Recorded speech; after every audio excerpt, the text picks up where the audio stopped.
এই যে এত বড় বিল্ডিং কে সাক্ষী রেখে বলতেছি, অতিরিক্ত মা ভক্ত ছেলেদের জি আপু বলেন। হ্যাঁ বিয়ে করা উচিত না। কারণ হইতেছে আচ্ছা, বেশি মা ভক্ত ছেলেরা বউকে খুশি করতে পারে না। মাকেও খুশি করতে হবে, বউকেও খুশি করতে হবে। আর যদি বেশি মা ভক্ত হও তাহলে মায়ের আসলের নিচে মাথা রেখে ঘুমায় থাকো। বিয়ে করার তোমাদের এখনো বয়স নেই, ঠিক কিনা বলো? ঠিক ঠিক ঠিক ঠিক ঠিক না? ঠিক 100%। 100%। না আপনি তো জীবনে মা হইবেন না।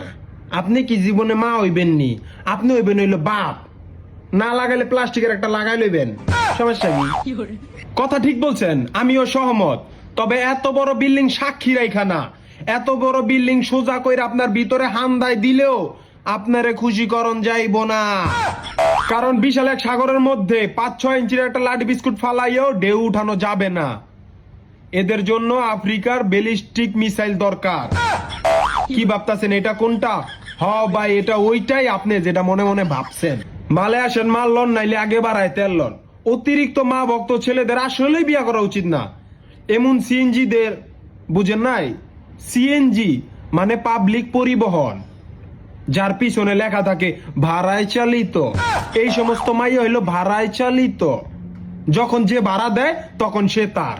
আবার কিছু আছে খোদাহার, যখন যে গলায় দড়ি বাইন্দা পুষ্কুনি মারা দেয় তখন সে তার। তো মা ভক্ত ছেলেরা এদেরকে বিয়ে করা থেকে বিরত থাকবেন। বিয়ে করার জন্য অবশ্যই নেককার ভালো মেয়ে দেখে বিয়ে করবেন, তাহলে সংসারে সুখ আসবে। যাদের চাহিদা কম, অল্পতেই খুশি। আর যদি চেহারা দেখা এমন মাইয়া বিয়া করেন তাহলে আপনার সুখ তো দূরের কথা।